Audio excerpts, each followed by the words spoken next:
The unlikely bond, the morning mist, clung to the crystalline trees of Kepler-7 like ghostly fingers, creating an otherworldly atmosphere that never failed to remind Marcus Chen why he had chosen this remote frontier world as his refuge. The former Earth Defense Force engineers stood at the observation deck of his modest research station, watching the binary suns paint the sky in shades of amber and rose. 3 years had passed since he left the chaos of the core worlds behind, seeking peace. Among the untamed wilderness of this distant colony, Marcus was a man shaped by conflict but tempered by loss. At 38, his lean frame carried the confident posture of someone accustomed to solving complex problems under pressure. His dark hair, streaked with premature silver at the temples, framed intelligent brown eyes that held both the sharpness of an engineer and the weariness of someone who had seen too much war. The scar running from his left temple to his jaw served as a constant reminder of the battle that had cost him his unit, and his faith in the military machine. The rhythmic beeping of his geological scanner interrupted his morning contemplation.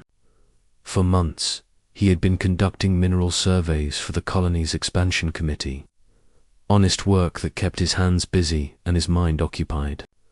But today, the readings were different.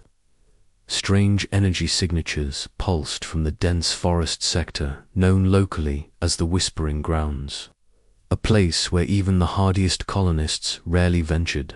As Marcus calibrated his portable scanner, preparing for another routine expedition, a flash of movement caught his peripheral vision. Something small and dark had darted between the towering crystal formations that surrounded his station. He paused, scanner in hand, and listened. The forest had fallen unnaturally quiet, as if holding its breath. Then he saw it, a creature, larger than a house cat, emerged from behind a cluster of luminescent fungi, moving with obvious pain. Its scales shimmered with an iridescent quality that seemed to shift between deep purple and brilliant silver, catching and reflecting the binary starlight in mesmerizing patterns. But it was the creature's eyes that captured Marcus's attention. Completely large, multifaceted orbs that seemed to hold an intelligence far beyond what any earth animal possessed. The young dragon, for that's clearly what it was, limped forward on 3 legs, favoring its right forelimb. Dark fluids seeped from several wounds along its side, and its breathing came in shallow, labored gasps. When it noticed Marcus watching, it froze, every muscle tensing for flight. But something extraordinary happened in that moment of mutual observation. Marcus felt a strange tingling sensation at the back of his mind, like the whisper of an unfamiliar voice speaking in emotions rather than words. Fear, pain, loneliness, desperate hope. The sensations weren't his own, yet they flooded through his consciousness with startling clarity. Marcus had heard rumors about the indigenous dragons of Kepler-7, whispered stories from miners and explorers who claimed these creatures possessed telepathic abilities. He had dismissed such tales as frontier folklore, but now, staring into those ancient-seeming eyes, he wondered if the stories might be true. Moving slowly, Marcus set down his scanner and reached into his supply pack. He retrieved a small medical kit and a protein bar from his emergency rations. The dragon watched, his every movement with wary intelligence, ready to bolt at the first sign of threat. Marcus knelt down and placed the items on the ground between them, then retreated several steps. "Easy there, little one," he said softly, his voice carrying the same gentle tone he had once used to calm frightened civilians during evacuation. "Operations. I'm not going to hurt you."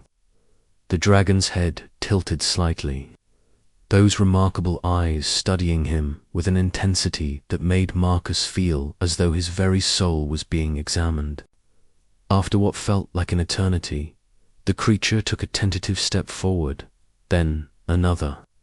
It approached the medical supplies with obvious caution, sniffing delicately at the protein bar before taking a small, experimental bite. The taste must have agreed with it, because the dragon consumed the entire bar with surprising delicacy for such a small creature. Then, in a display of trust that humbled Marcus, it settled down beside the medical kit and extended its injured forelimb toward him, working with infinite care. Marcus cleaned and treated the dragon's wounds. The creature remained perfectly still. Throughout the process, though he could sense waves of gratitude emanating from its mind, the cuts were clean but deep, likely from the crystalline thorns that grew in the deeper parts of the forest. As Marcus worked, he found himself speaking in low, comforting tones, sharing details about his life, his work, his reasons for coming to Kepler-7. "My name is Marcus," he said as he applied the final bandage. "I used to fix things that were broken. During the war, starships, defensive systems, sometimes even people when the medics were overwhelmed. I thought I was done with all that, but here I am, patching up a dragon in the middle of nowhere." The young dragon made a soft, musical sound. That might have been contentment. Then, clear as a bell in his mind, Marcus heard a single word: spark. He jerked back in surprise, nearly dropping his medical supplies. The dragon regarded him with what could only be described as amusement, its eyes seeming to twinkle with mischief. The telepathic communication was real, undeniable, and absolutely fascinating from a scientific perspective. "Spark," Marcus repeated aloud. "Is that your name?" The dragon nodded, a distinctly human gesture that somehow didn't look out of place. Then it stood, testing its weight on the treated limb. Satisfied with Marcus's medical work, Spark began moving toward the forest edge. Pausing to look back, expectantly, Marcus hesitated for only a moment before gathering his equipment and following. His scanner registered the strange energy signatures, growing stronger as they moved deeper into the whispering grounds. Spark led him along paths that seemed random but gradually revealed themselves to be carefully chosen routes that avoided the worst of the crystal thorn thickets and unstable terrain. The forest around them pulsed with bioluminescent life. Towering crystal trees created a natural cathedral, their faceted trunks refracting the filtered sunlight into rainbow patterns that danced across the forest floor. Strange ethereal music seemed to emanate from the crystalline structures themselves, creating the whispered melodies that had given this region its name.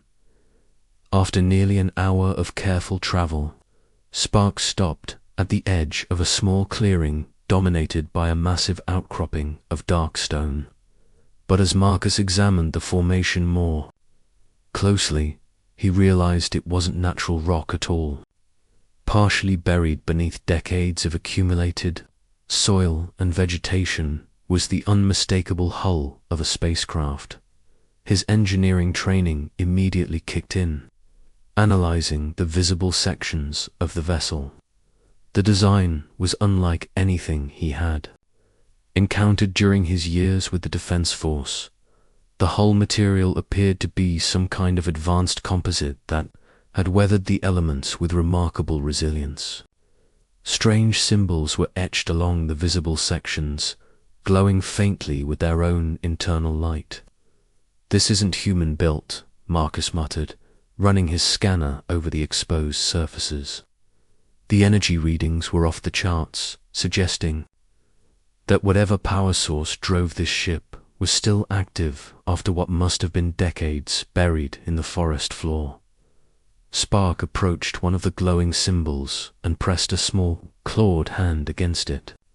Immediately, the marking flared brighter, and Marcus heard the unmistakable sound of ancient mechanisms stirring to life. A section of the hull that had appeared seamless suddenly irised open, revealing a soft blue glow from within. The dragon looked back at Marcus with an expression he interpreted as encouragement, then disappeared into the opening. After a moment's hesitation, Marcus followed, his scanner and flashlight providing additional illumination as he squeezed through the narrow entrance. The interior of the vessel defied his expectations completely. Instead of the cramped, utilitarian spaces he associated with spacecraft, he found himself in what appeared to be a sophisticated research laboratory.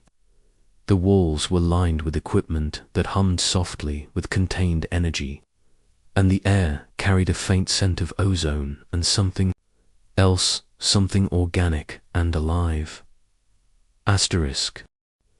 Spark had already made his way to what appeared to be a central console, where holographic displays showed scrolling text in the same alien script Marcus had seen outside. But scattered among the alien technology, he spotted items that were definitely human in origin: a standard-issue research tablet, a Defense Force emergency beacon, and most intriguingly, a framed photograph showing a young woman in a colonial science uniform standing next to what appeared to be an adult version of Spark. Marcus picked up the photograph, studying the woman's face. She had the keen eyes of a scientist and the confident smile of someone passionate about her work. The dragon beside her in the image was magnificent, easily the size of a large dog, with scales that shifted through the full spectrum of colors. A soft chime from the central console drew his attention. The holographic displays had changed, now showing what appeared to be a star map with various points pulsing in ominous red. As Marcus watched, the display zoomed in on their current system, revealing a fleet of unknown vessels moving steadily toward Kepler-7. The implications hit him like a physical blow. This wasn't just an abandoned research vessel, it was an early warning system, and it was telling him that something was coming. Something that posed a threat to everything he had found peace with on this quiet frontier world. Spark appeared. Beside him, the young dragon's mental voice carrying new urgency and complexity. Images flashed through Marcus's mind. Vast ships moving between the stars, weapons that could crack planets, and through it all, the desperate need for cooperation between species that had never truly understood each other. The abandoned research station wasn't just a discovery, it was a call to arms. And Marcus realized that his days of peaceful exile were about to come to an abrupt end. Asterisk secrets of the Crystal Heart. The deeper Marcus ventured into the buried research vessel, the more convinced he became that he had stumbled into something far beyond a simple archaeological discovery. The corridors were alive with softly pulsing bioluminescent panels that responded to their presence, growing brighter as they passed and dimming gently behind them. Spark moved through the ship with obvious familiarity, occasionally pausing to activate control surfaces that Marcus couldn't even identify as technological interfaces. The young dragon led him to what appeared to be the vessel's main laboratory, a vast circular chamber dominated by a crystalline structure that rose from floor to ceiling like a living tree made of pure light. The Crystal Heart, as Marcus immediately thought of it, pulsed with a rhythm that seemed almost biological, casting shifting patterns of color across banks of hybrid technology that combined alien engineering with recognizably human components. At workstations scattered throughout the chamber, Marcus found the accumulated research of Dr. Elena Vasquez, the woman from the photograph. Her personal logs, recorded in both audio and written form, told a story that challenged everything humanity thought it knew about the indigenous life of Kepler-7. Research log. Day 847. Elena's voice emerged from speakers hidden somewhere in the chamber's walls. The symbiotic relationship between the crystal dragons and their environment goes far deeper than we initially understood.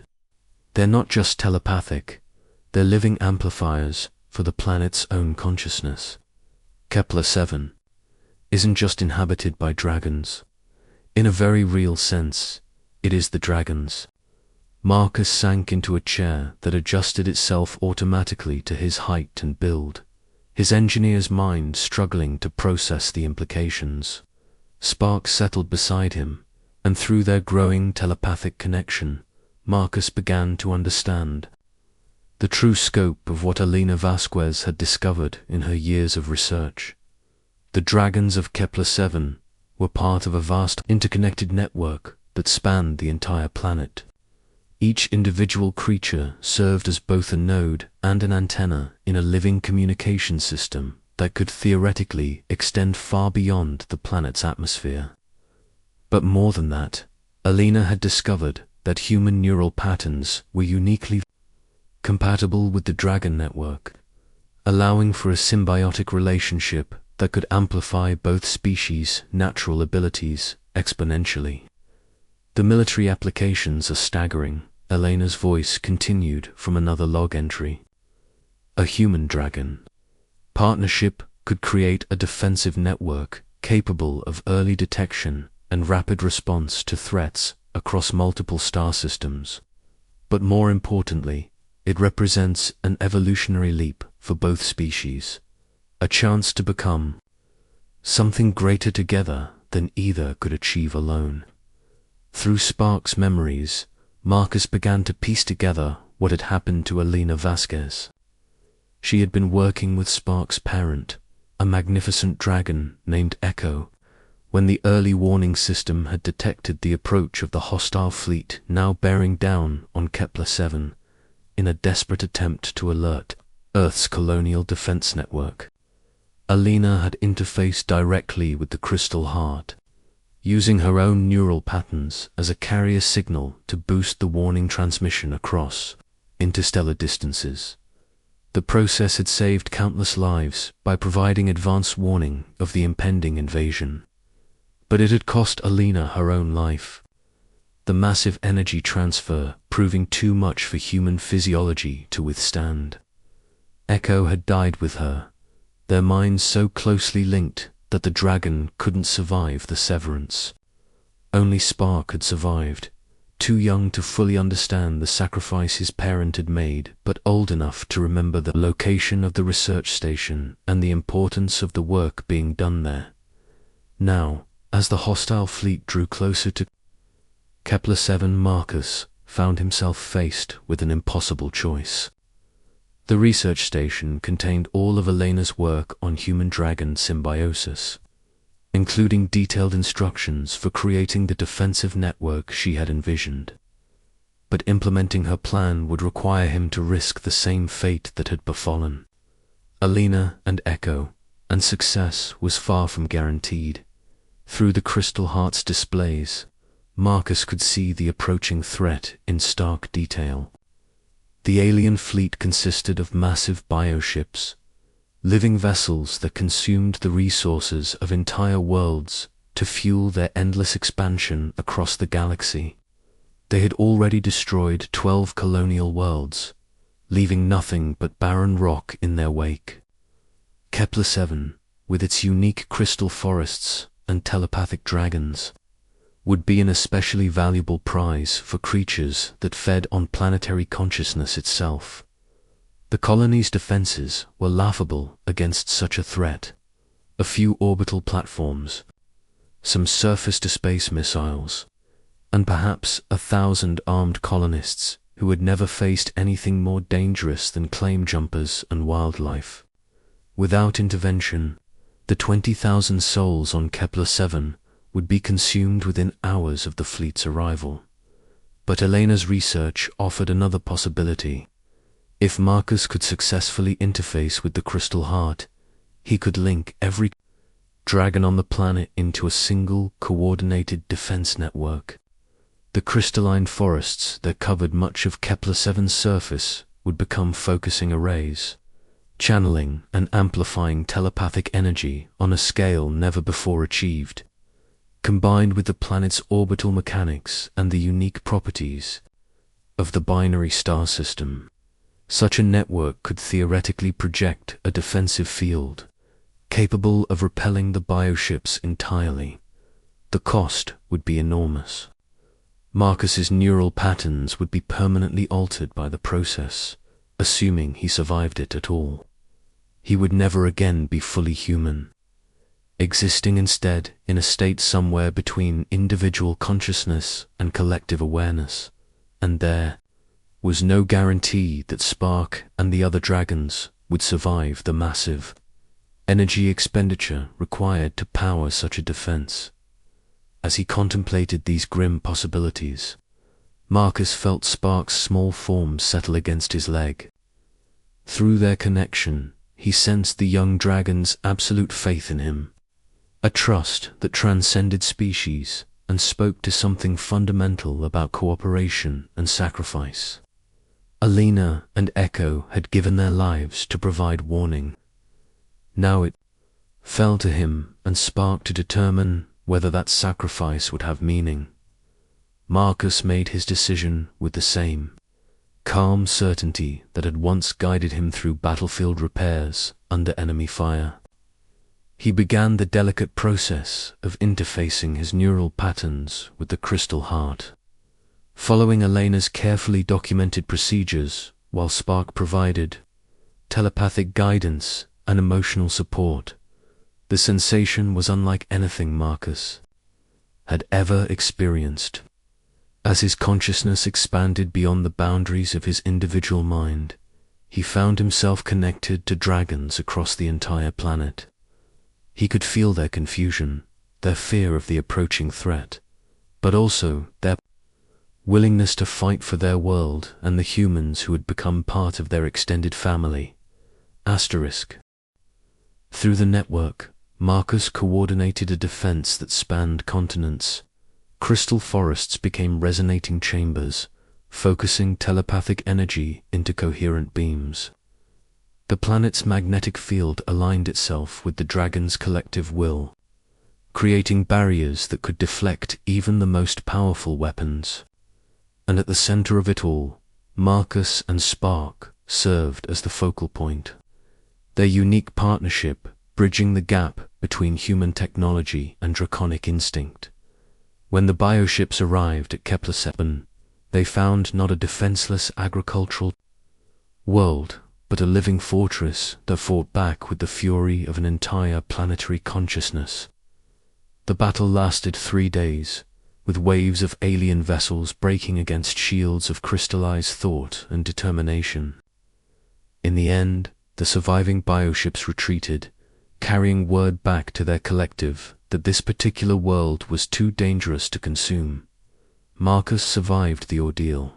Though profoundly changed, his consciousness remained partially linked to the planetary dragon network, making him something new, neither fully human nor fully dragon, but a bridge between worlds.